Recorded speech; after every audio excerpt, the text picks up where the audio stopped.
आज इस वीडियो में हम लोग डाइजेस्टिव सिस्टम के बारे में जानेंगे कि डाइजेस्टिव सिस्टम कैसे काम करता है और कैसे पूरा जो है डाइजेशन प्रोसेस होता है हमारे शरीर में। तो मानव पाचन तंत्र हमारे शरीर का वह तंत्र है जो भोजन को छोटे छोटे पार्टिकल में तोड़कर हमको जो है न्यूट्रिएंट प्रोवाइड करता है, विटामिन और मिनरल्स हमारे शरीर को ये प्रोवाइड करता है। यह तंत्र कई अंगों से मिलकर बना होता है। तो जो हमारा डाइजेस्टिव सिस्टम है ये कई अंगों से मिलकर बना है। तो इसका मेन काम होता है भोजन को पचाना, उसको एब्जॉर्ब करना, अवशोषित करना और उसके बाद जो वेस्ट मटेरियल है उसको बाहर निकालना। ये पूरा हमारे डाइजेस्टिव सिस्टम का फंक्शन होता है। तो अब इसको हम लोग डिटेल में देखते हैं।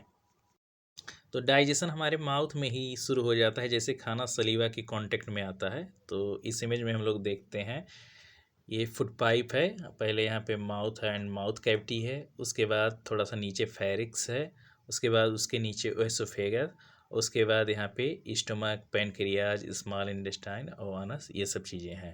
हम लोग डाइजेस्टिव सिस्टम के मेन ऑर्गन्स के बारे में जानते हैं कि मानव पाचन तंत्र के प्रमुख अंग कौन कौन से हैं।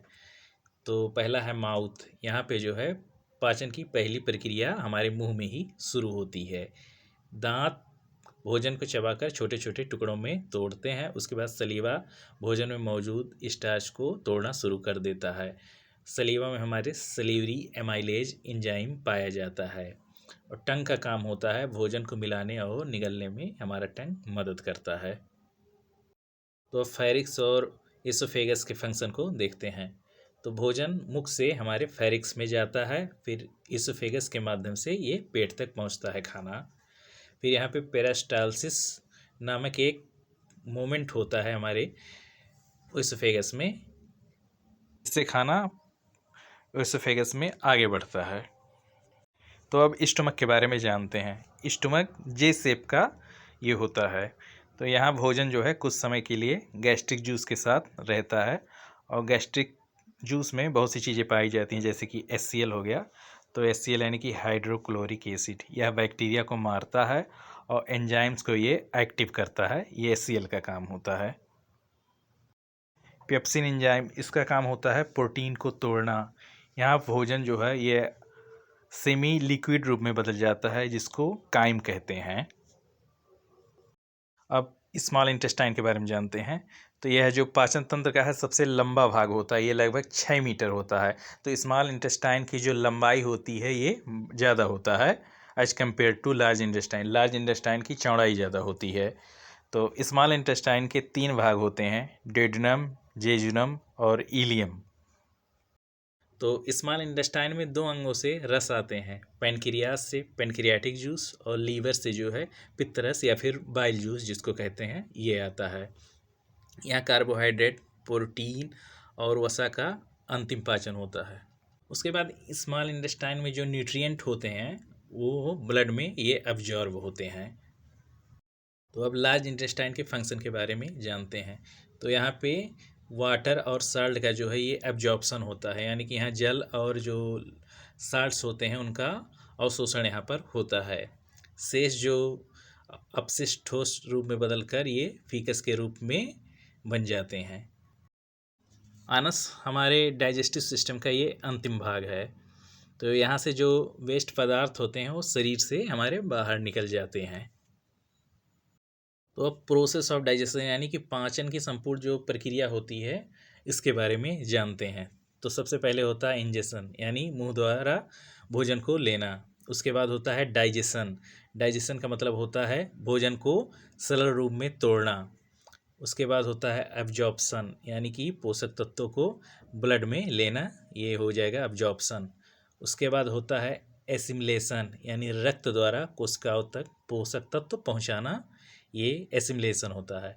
उसके बाद होता है इजेशन, यानी जो वेस्ट मटेरियल है उसको शरीर से बाहर निकालना। तो अब देखते हैं जो हमारे पाचन में सहायक अंग होते हैं, एसेसरी ऑर्गन्स, उनके बारे में।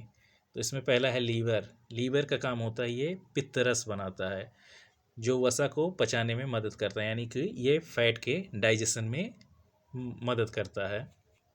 पैनक्रियाज, जिसको अग्नाशय कहते हैं, तो ये तमाम प्रकार के पाचन एंजाइम्स बनाता है। सलीवरी ग्लैंड, सलीवरी ग्लैंड जो है ये लार बनाने का काम करती है। तो अब जानते हैं डाइजेस्टिव एंजाइम हमारे पेट में कैसे काम करते हैं उसके बारे में। तो सबसे पहले माउथ के बारे में देखते हैं। तो हमारे मुंह में सेलेवरी एमाइलेज एंजाइम पाया जाता है और ये सेलेवरी ग्लैंड से निकलता है। इसका काम होता है ये स्टार्च को जो है माल्टोज में तोड़ता है। अब स्टोमक के जो मुख्य एंजाइम होते हैं उनके बारे में जानते हैं। पेप्सिन होता है, रेनिन पाया जाता है हमारे स्टोमक में। इन एंजाइम के काम के बारे में अब जानते हैं। पेप्सिन का काम होता है ये प्रोटीन को छोटे पेप्टाइड्स में तोड़ता है और रेनिन का काम होता है ये दूध का जो प्रोटीन यानी कि कैसीन, दूध में जो प्रोटीन होता है उसको कैसीन कहते हैं, तो ये कैसीन को जमाने का काम करता है रेनिन।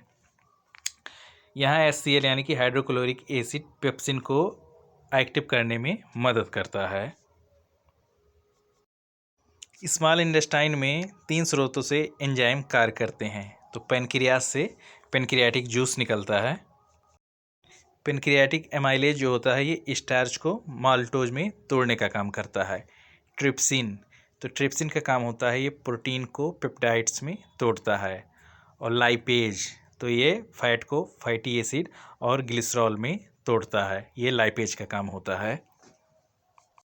तो अब लीवर के बारे में जानते हैं। तो लीवर से बाइल जूस निकलता है और यह वसा को छोटे छोटे बूंदों में तोड़ देता है, यानी कि ये फैट को तोड़ने का काम करता है ताकि जो लाइपेज होता है ये आसानी से काम कर सके। तो जो बाइल जूस होता है इसमें कोई भी एंजाइम नहीं होता है, यह केवल जो है फैट को पचाने में मदद करता है।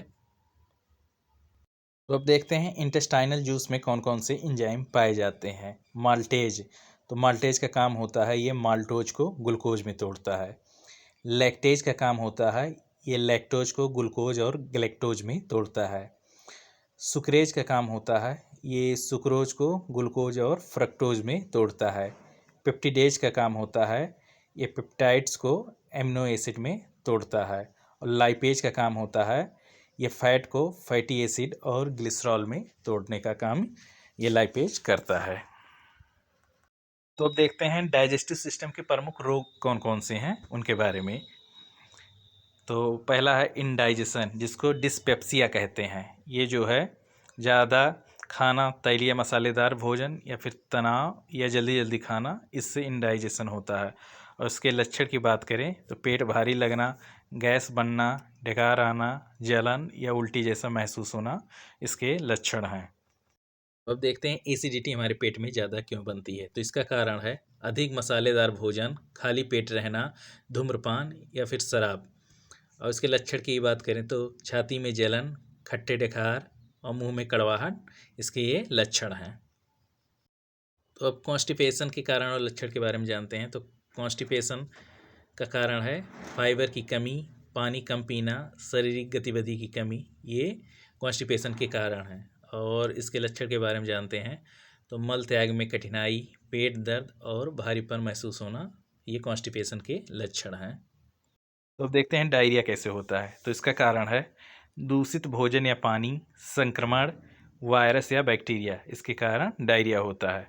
और इसके लक्षण की बात करें तो बार बार पतला मल, कमजोरी या फिर डिहाइड्रेशन होगा, ये डायरिया के केस में।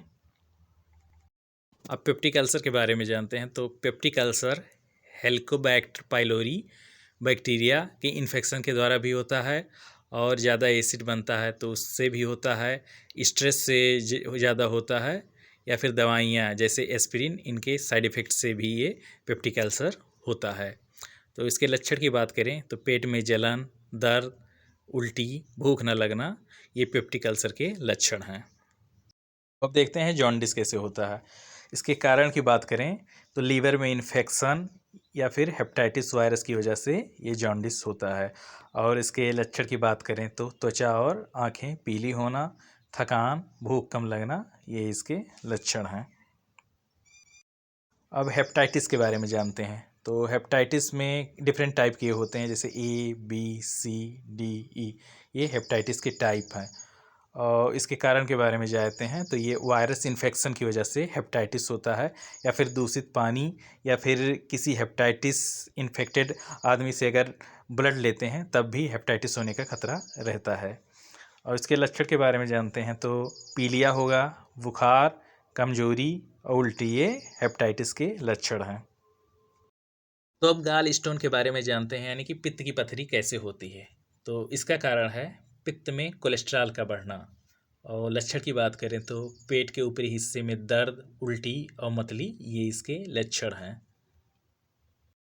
अब जानते हैं पैनक्रियाटाइटिस, यानी कि पैनक्रियाज में सूजन। तो इसका कारण है जब हमारे पैनक्रियाज में सूजन होती है, या फिर शराब का सेवन करते हैं, या फिर पित्त की पथरी होती है, तो ये दिक्कत आती है। और इसके लक्षण की बात करें तो तेज पेट दर्द, उल्टी, बुखार, ये सब इसके लक्षण हैं। तो आप लोग को वीडियो अच्छा लगा है तो ज़्यादा से ज़्यादा चैनल को सब्सक्राइब करिए, वीडियो को लाइक करिए। धन्यवाद।